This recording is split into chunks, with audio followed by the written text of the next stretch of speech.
Hello guys, once again welcome back to Study Cure YouTube channel. तो जैसा कि आपको पता था पिछले कुछ दिनों से वीडियो नहीं आ रही थी, तो आज से मैं फिर से स्टार्ट कर रहा हूँ। तो हम लोग बच्चों क्या पढ़ रहे थे, हम लोग क्लास 12 की फिजिक्स पढ़ रहे थे। ठीक है, इसी सीक्वेंस में मैं अपने चैप्टर को आगे ले चलूँगा। ठीक है, और अब मैं डेली वाइज वीडियो लाने का प्रयास करूँगा। ठीक है, तो हमने क्या पढ़ लिया था फिजिक्स में?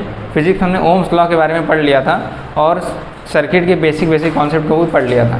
ठीक है, आज से हम क्या पढ़ेंगे, हम थोड़ा केवीएल केसीएल को देखेंगे और हम कुछ न्यूमेरिकल को भी प्रैक्टिस करेंगे। ठीक है, तो देखो बच्चों, आज से हमारा जो चैप्टर है वो क्या है, किरचॉफ का नियम तथा वैद्युत परिपथ। ठीक है, किरचॉफ का नियम तथा वैद्युत परिपथ। तो हम इसमें जो पहला टॉपिक देखेंगे वो क्या देखेंगे, केसीएल एंड केवीएल।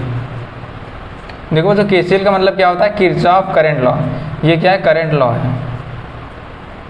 ठीक है, करंट लॉ। देखो बच्चों, किरचॉफ ने दो रूल दिए। ठीक है, पहला जो रूल दिया वो करंट के रिस्पेक्ट में दिया, दूसरा जो दिया वो वोल्टेज के रिस्पेक्ट में दिया। तो जो करंट के रिस्पेक्ट में था वही क्या था, किरचॉफ का करंट लॉ था। तो देखो बच्चों, किरचॉफ का करंट लॉ क्या था, किसी भी नोड पे इनकमिंग करंट और आउटगोइंग करंट सबका अलजेब्रिक सम क्या होता है, जीरो होता है। ये बच्चों क्या है, ये कोई नोड है, ये आप मान सकते हैं जहाँ पे सारी करंट्स मिल रही हैं। अगर मान लीजिए ये क्या है, इनकमिंग करंट्स है, ये I1 एंड I2 क्या है, इनकमिंग करंट्स हैं। बच्चों ये इनकमिंग करंट्स क्यों हैं, जैसे अगर मान लीजिए आप यहाँ पे खड़े हैं, आप सपोज कि यहाँ पे खड़े हैं, अगर आप इस साइड देख रहे हैं तो आपको लग रहा है ये नोड की तरफ आ रही है इस साइड, इसलिए ये क्या है, इनकमिंग करंट है। ये क्या है, आउटगोइंग है, यानी नोड से दूर जा रही हैं। इसे आप I3, I4 एंड I5 मान लीजिए। ठीक है, तो बच्चों किरचॉफ ने क्या बताया था, किरचॉफ एक साइंटिस्ट थे, उन्होंने अपना दो रूल दिया था। ठीक है, तो किरचॉफ ने क्या बताया था, किसी भी संधि पे या किसी भी नोड पे मिलने वाली समस्त जो यानी कि पूरी जो करंट्स होती हैं उनका अलजेब्रिक सम क्या होगा, जीरो होगा। आप ये भी बोल सकते हैं और या फिर ये भी बोल सकते हैं, किसी भी नोड पे इनकमिंग करंट और आउटगोइंग करंट का सम इक्वल होता है। देखो बच्चों क्या होता है, I1 plus I2 equal to क्या हो जाएगा, I3 plus I4 plus I5। देखो बच्चों क्या ये I1 प्लस I2 क्या थी, इनकमिंग करंट थी, ये नोड की तरफ इनकमिंग हो रही है, जा रही है। और बाहर कौन निकल रहे हैं, I3, I4, I5, ये क्या है, बाहर है। आप ये कर सकते हैं इनकमिंग करंट और आउटगोइंग करंट का सम इक्वल है, या फिर आप ये भी बोल सकते हैं पूरे सिस्टम का, ये हमारा एक सिस्टम है, इस पूरे सिस्टम में जितनी करंट है सबका अलजेब्रिक सम क्या है, जीरो है। ठीक है, देखिए दोनों चीज़ एक ही है, बस कहने का तरीका अलग है। हम क्या करेंगे, इस सारे टर्म को इक्वल टू किधर लाएंगे तो क्या आएगा, I1 प्लस I2 और ये क्या आ जाएगा, minus I3 minus I4 and minus I5। तो बच्चों ये क्या आ गया, ये जीरो ही तो आया ना।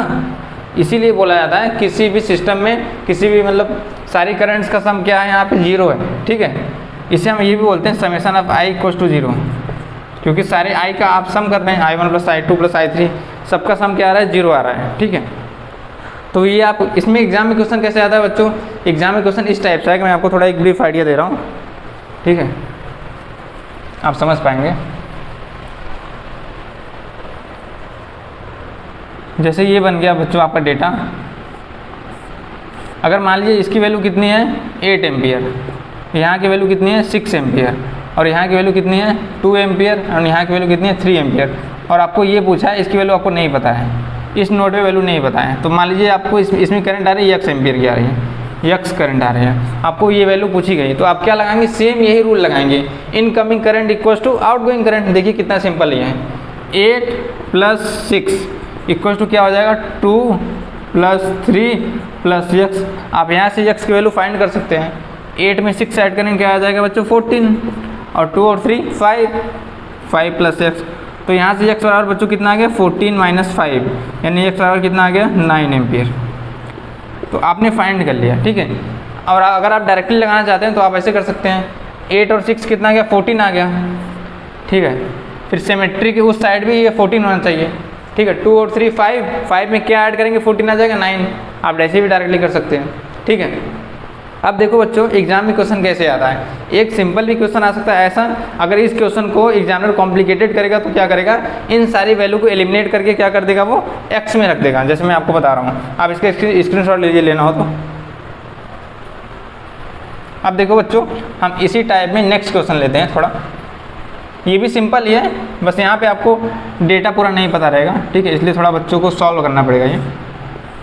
देखो बच्चों, जैसे यहाँ की वैल्यू क्या दी जाए, आपको x माइनस 2 दी जाए, ये क्या दी जाए, x माइनस 3 दी जाए, और ये क्या दी जाए, x-4, ये क्या दी जाए x-5 और ये क्या दी जाए x-6।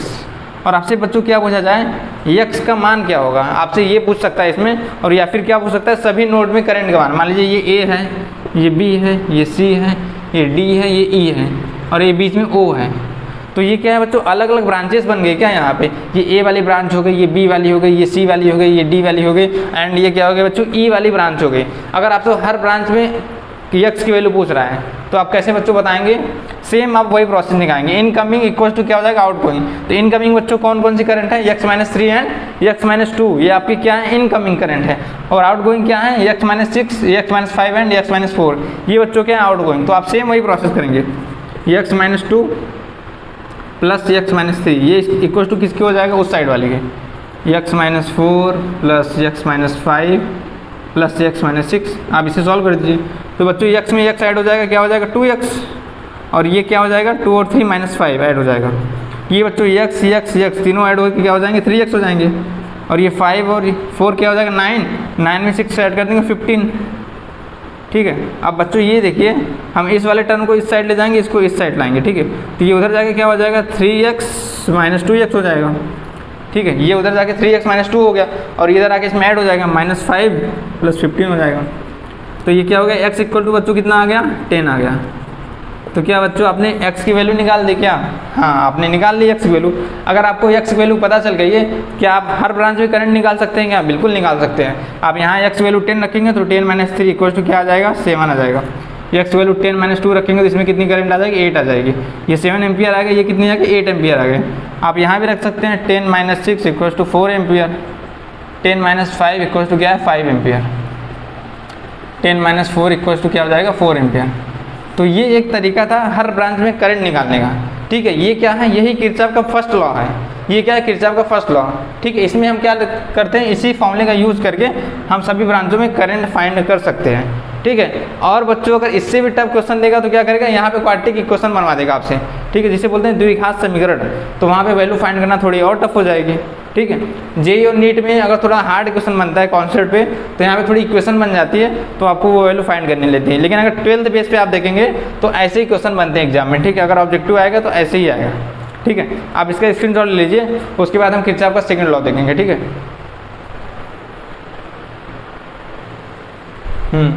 देखो तो यहाँ पे एक मिस्टेक हो गई थी, यहाँ पे 10 में से 4 माइनस होगा तो 6 आएगा। ठीक है, 6 एम्पियर। और देखिए इस चीज़ को आप ऐसे भी समझ सकते हैं, क्या समझ सकते हैं, 8 और 7 को ऐड करेंगे तो 15 आ गया, यानी इस साइड के करंट का सम कितना आ रहा है 15, तो उधर का भी तो 15 होना चाहिए। चेक कर लीजिए, 5 और 4 9, 9 और 6 15, यानी सिंपल है, बराबर है। यही तो बताया था किरचॉफ ने। ठीक है बच्चों, एक बात और है, कभी कभी क्वेश्चन ये भी आता है किरचॉफ का फर्स्ट लॉ कहाँ यूज़ होता है, तो आप क्या बताएंगे, ये क्लोज लूप के लिए नहीं यूज़ होता, ओपन लूप के लिए। कहाँ, ओपन लूप के लिए। ठीक है, यानी खुली श्रृंखला के लिए। ठीक है, लेकिन बच्चों जो किरचॉफ का सेकंड लॉ है वो कहाँ यूज़ होगा, एक बंद श्रृंखला के लिए, एक बंद पास के लिए किरचॉफ का सेकंड लॉ यूज़ किया जाता है। ये फर्स्ट लॉ था, अब हम सेकंड लॉ को देखेंगे। ठीक है,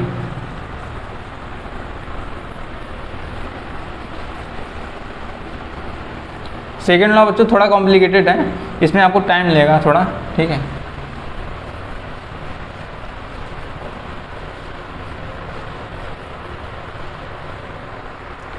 देखो जो सेकेंड लॉ है उसे बोलते हैं KVL। ठीक है, यानी ये क्या था, वोल्टेज को दर्शाता था। ठीक है, वोल्टेज के रिकॉर्डिंग था, वोल्टेज। ठीक है, यानी किरचॉफ वोल्टेज लॉ, ये क्या था, वोल्टेज का लॉ था। ठीक है, किरचॉफ वोल्टेज लॉ, ये क्या था, किरचॉफ वोल्टेज लॉ। ठीक है, इसे बोलते हैं KVL। KVL यानी किरचॉफ वोल्टेज लॉ। ठीक है, ये बच्चों क्या दिखाता था, ये वोल्टेज को रिप्रेजेंट करता था। ठीक है, अब देखिए इसमें क्या था, इसका नियम क्या है पहले आप ये समझ लीजिए। ठीक है, पहली बात तो ये इसमें फर्स्ट पॉइंट क्या है, ये कहाँ यूज़ किया जाता था, एक क्लोज्ड पास के लिए, क्लोज्ड लूप के लिए। ठीक है, ये हम कहाँ यूज़ करते थे, क्लोज्ड लूप के लिए। ठीक है, और बच्चों क्लोज्ड लूप का मतलब क्या होता है, जैसे मैं आपसे बोलूँ कि यहाँ पे क्या लगा है, कोई रजिस्टर लगा है। ठीक है, यहाँ पे क्या है, कोई वोल्टेज सोर्स है। ठीक है, यहाँ पे कोई एक और रजिस्टर लग गया है। ठीक है, और मान लीजिए यहाँ पे भी क्या है, कोई एक और रजिस्टर है, ये ऐसे है। ठीक है, ये क्या है, मान लीजिए इसका वैल्यू V है, ये क्या है R1 है, एंड ये क्या है R2 है और ये क्या है ये R3 है। ठीक है, तो किरचॉफ ने जो सेकंड नियम बताया था वो क्या बताया था, किसी भी हमारा अगर कोई भी क्लोज लूप का सर्किट आएगा उसमें जितने भी वोल्टेज ड्रॉप्स होंगे सभी वोल्टेज ड्रॉप को अलजेब्रिक सम क्या आएगा, 0 आएगा। जितने भी वोल्टेज ड्रॉप होंगे सभी का अलजेब्रिक सम क्या होगा बच्चों, 0 होगा। ठीक है, तो देखो ये क्या है, प्लस होता है ये माइनस होता है। ठीक है, अगर हम इसमें आई करंट फ्लो करवाएंगे तो मान लीजिए यहाँ आई करंट आ रही है। ठीक है, ये पूरी करंट इसमें भी आई आएगी, यहाँ पे मान लीजिए कोई करंट I1 आ जाएगी। आप पहले एक एग्जाम्पल को समझिए बच्चों, मतलब एक सोर्स से समझिए, दो सोर्स में आप कंफ्यूज हो जाएंगे। एक सोर्स से आप समझ लीजिए, फिर मैं आपको बताऊंगा करंट कैसे डिवाइड किया जाता है। तो मैं आपको 2 सर्किट वाला एग्जाम्पल लेकर समझाऊंगा। ठीक है, पहले हम एक में समझते हैं, एक सर्किट में ही। ठीक है, ये आपके लिए कॉम्प्लिकेटेड हो जाएगा। ठीक, ये देखिए कि आई करंट इससे सब में आएगा क्या, सेम, हाँ सेम आएगा। जैसे यहाँ से आई करंट निकली इस वोल्टेज सोर्स से, वही आई यहाँ आएगी। अगर आगे कोई नोड होता तो थोड़ी करंट आगे जाती, लेकिन आगे कोई मतलब आगे कोई कुछ लगा ही नहीं है ना, आगे कोई वायर नहीं लगा है ना, तो पूरी करंट क्या आ जाएगी, फिर से नीचे आ जाएगी। यही आई यहाँ नीचे आ जाएगी, सेम टू सेम। ठीक है, इस रेजिस्टेंस में भी आई जाएगी, इसमें भी आई जाएगी, फिर यहाँ से आई निकली थी वही आई यहाँ आ जाएगी। ठीक है, अब देखो इनका नियम क्या था। ठीक है, वोल्टेज सोर्स का जो रूल था ये क्या था, इन्होंने ये बताया था किसी भी सर्किट में जितने भी वोल्टेज सोर्स होते हैं सबका अलजेब्रिक सम क्या होता है बच्चों, 0 होता है। ठीक है, अब ये बताइए यहाँ का क्या है, वोल्टेज सोर्स V है, ये क्या V है, ये किसके बराबर होगा बच्चों, ये बताइए। वोल्टेज सोर्स का मतलब समझते हैं, V बराबर क्या होता है, I × R, यही तो होता है वोल्टेज ड्रॉप। ये क्या है, वोल्टेज ड्रॉप है। ठीक, तो सभी वोल्टेज ड्रॉप का सम 0 होगा, सभी वोल्टेज ड्रॉप का अलजेब्रिक सम क्या होगा, 0 होगा। ठीक है, ये V बराबर I × R, ये I × R पता है क्या है बच्चों, यही है वोल्टेज ड्रॉप। ये क्या है, वोल्टेज ड्रॉप। यहाँ पे वोल्टेज ड्रॉप क्या आ जाएगा बच्चों, IR1, यहाँ पे क्या आ जाएगा, IR2। कैसे निकालेंगे आप वोल्टेज ड्रॉप, करंट इनटू यहाँ का रेजिस्टेंस, फिर यहाँ पे करंट इनटू यहाँ का रेजिस्टेंस। यहाँ का रेजिस्टेंस R1 था, ये R2 था। ठीक है, तो क्या करेंगे आप, V बराबर क्या हो जाएगा बच्चों, IR1 एंड ये क्या हो जाएगा प्लस IR2। ठीक है, तो ये को जैसे उसमें क्या था, इनकमिंग करंट आउटगोइंग करंट के बराबर होती थी, लेकिन यहाँ पे क्या होगा, जो ये सोर्स का वोल्टेज ड्रॉप होगा इस सर्किट में जितने भी वोल्टेज ड्रॉप होंगे सबके इक्वल टू में होगा। ठीक है, तो अब क्या करेंगे, इसको इधर भी ला सकते हैं, V - IR1 - IR2। ठीक है, ये आ गया। ठीक, इसी को हम क्या लिख सकते हैं, ये भी लिख सकते हैं, समेशन ऑफ V = 0, यानी सभी वोल्टेज ड्रॉप का सम क्या होगा, 0 हो जाएगा। ठीक है, या फिर आप ये बोल सकते हैं कि जो ये सोर्स का वोल्टेज ड्रॉप है ये किसके बराबर हो जाएगा, सर्किट जितने वोल्टेज ड्रॉप होंगे उसके बराबर हो जाएगा। आप इसे इस तरीके से भी बोल सकते हैं, क्या बोल सकते हैं, सभी वोल्टेज ड्रॉप का अलजेब्रिक सम 0 होता है। ठीक है, जैसे इनकमिंग और आउटगोइंग बराबर होता था, या फिर बोल सकते थे पूरी करंट का सम 0 होता था। ये भी बोल सकते हैं पूरे वोल्टेज ड्रॉप का सम क्या होगा, 0 होगा।